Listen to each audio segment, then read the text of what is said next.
to another math video lesson. You'll see behind me a catamaran sitting out on the Caribbean Sea. I'm going to hop on one of those a little bit later and take a tour of Dunn River Falls. But for now, let's go ahead and jump into today's math video. Welcome to Lesson 4-6, Growth and Decay. Our learning target is that I can solve problems involving exponential growth and decay. So in our last lesson, we took a look at compound interest.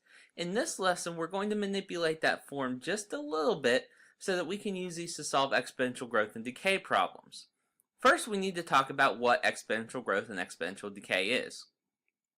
When an exponential function increases over time, we say that that is a growth problem.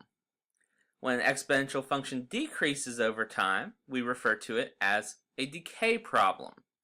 And like I just said, the compound interest formula we just used in the last lesson can be altered just a bit to encompass many different types of exponential problems.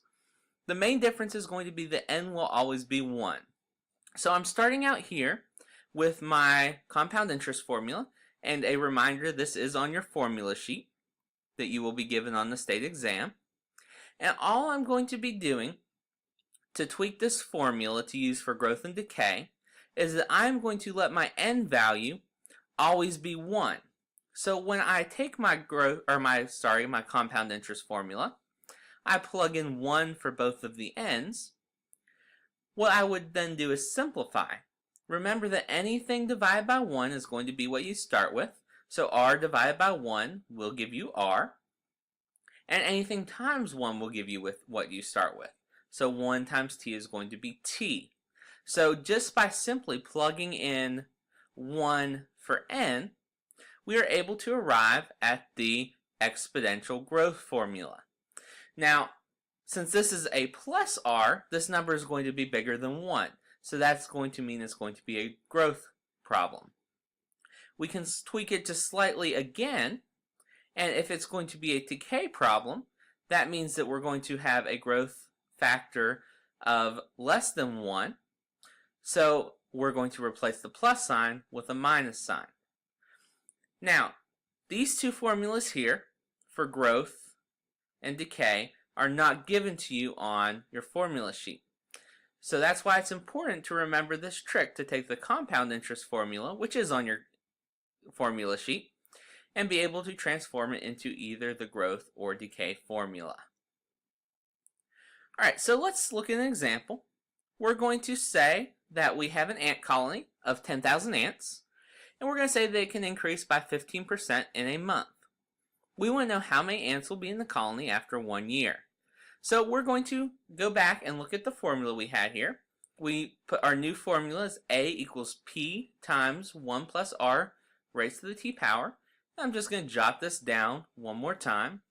It is a equals p to the 1 plus r to the t power. So in this problem, a is going to represent our number of ants after a year. We don't know what that is yet. That's going to be what we're figuring it out.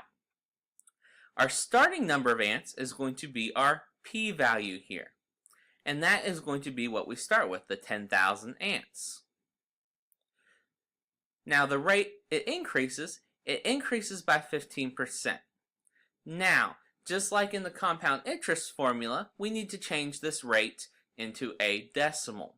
We do that by moving the decimal to the left 2 places. So 15% becomes 0.15. And then t is finally going to be how many months are we letting the colony grow. Now, it said we're asking after a year. 1 year is 12 months, so our t value is going to be 12. Now, we do have a little bit of vocabulary that can get a little bit tricky in growth and decay problems. We've already discussed that growth rate is the percentage of increase given. That would be the 15% or the 0.15. Now, in problems of this type, you will also be asked about the growth factor. Notice the difference in vocabulary, rate and factor. Recall from lesson 4-3 that the growth factor is the amount that is being multiplied repeatedly. So for the ant problem that we're looking at above, the growth rate, which is the percentage, or the percentage as a decimal, will be 15% or 0.15. Our growth factor is going to be the whole thing underneath the parentheses, the 1 plus the 0.15. And so in this case, our growth factor would be 1.15. Now if we take this information and plug it into our formula, we don't know the number of ants we have yet, so we're going to leave that as a variable. We know that we started with 10,000 ants. We're always going to have this 1 plus, now our rate was 0.15, and we're going to raise it to the 12th power. I believe in your notes there was a typo, and it might say 5 in your packet. Go ahead and make sure that you change that right there to a 12 instead of a 5, since it asks us how many times in 1 year. I'll just highlight that to bring that to your attention.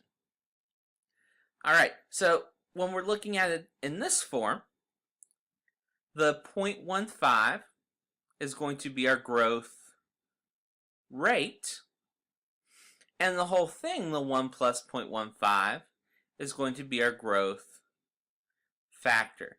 Now it's important to be able to tell the difference between these. When you take the milestone in May, they will ask you problems and your answer will be different whether they ask you for the growth rate or the growth factor.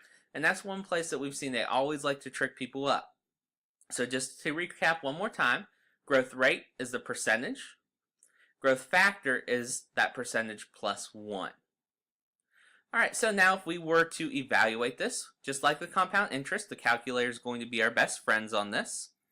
And when we plug this in, we are going to figure out what our interest is. I'm going to go ahead and plug this into my calculator real quick. I'll give you guys a moment to do the same.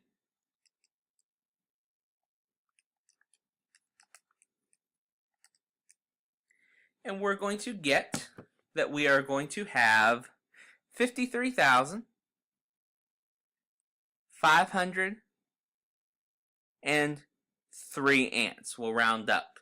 Remember, we can't have 0.5 of an ant, so we're going to round that up to 53,503 ants. Alright, let's take a look at another example.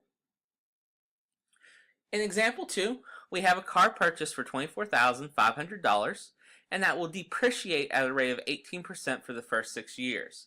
Now, I'm going to go ahead and highlight a key word in these growth and decay problems. Anytime you see depreciate, look at the prefix DE. That means it's going to go down. So depreciate, and pardon my spelling attempt here, is going to be a decay problem. Anytime you see appreciate with an A, that means the value is going to go up, so it is going to be a growth problem. Those two words will be very important in helping you figure out what you're doing in these. Alright, so breaking it down, we have our A, P, R, and T again. Our A is going to be the amount it's going to cost at the end, or be worth at the end. We don't know what that is yet, so I'm just going to put a question mark. P is going to be the starting price of the car, which is $24,500. Our rate is going to be 18%, which as a decimal is 0.18. And our T is going to be 6, because this is good for the first 6 years. So we're going to plug that into our formula. We're going to have A equals 24,500 times 1. This time we're losing value and it's decreasing. So we're going to do minus 0.18. Notice that's the big difference between our growth problem and the previous problem. And we're going to put a 6 up here because it's for 6 years. When we crunch that in our calculator, we're going to find that that is going to be $7,448.16. Remember, this is money, so we want to round to 2 decimal places. Now, if we were asked to pick out what the growth rate is, the growth rate would be 0.18. That's our percentage, or percentage as a decimal. And our growth factor would be 1 minus 0.18, which is going to be 0.82. Now, we're also asked, according to this model, approximately how much will the car be worth after 2 years. So we're going to use the exact same formula. We are still starting with a value of $24,500. We have the same rate, so we're going to still use the 0.18. But the difference is going to be this time, instead of putting 6 years, we want to know after 2 years. So again, we plug and chug this into our calculator, and we find the car is going to be worth $16,473. Sorry, $73.80. All right. Finally, we're asked, after how many years will the value of the car drop below $10,000? Now, with this, we're going to have to use a little bit of guess and check. So, we're going to have to plug in a couple different year values and see what we're going to need to look at. Now, for my previous two answers, I can use a little bit of process of elimination to figure out what I might want to try. Now, at 2 years, I had $16,473.80. So after 2 years, the car was still above the value of $10,000. However, when I looked at 6 years, my value of the car was only $7,448.16. So I know that the year that I'm looking for is going to be somewhere between 2 years and 6 years. Now, looking at this problem, the $7,448 is a lot closer to $10,000 than the $16,473.80. So I'm going to start with my 6. I know it's not 6, but I'm going to work backwards and try 5. So I'm going to plug in 5 this time for my t value. And let's see what that gives us. When we crunch this in the calculator, we're going to get $9,083.13.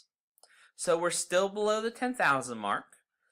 We don't know if this is the first time it's dropped down below 10,000 though, so we have to keep on going up and checking. So that was when t was equal to 5. Let's check out, when t is equal, it's not liking me right now, when t equals 4. So we plug this in. We're going to do the exact same thing. Again, the only difference is going to be that we are changing that t value. This time we want to evaluate it at 4 years. So we plug and chug that into our calculator. We're going to get an answer of $11,076.98.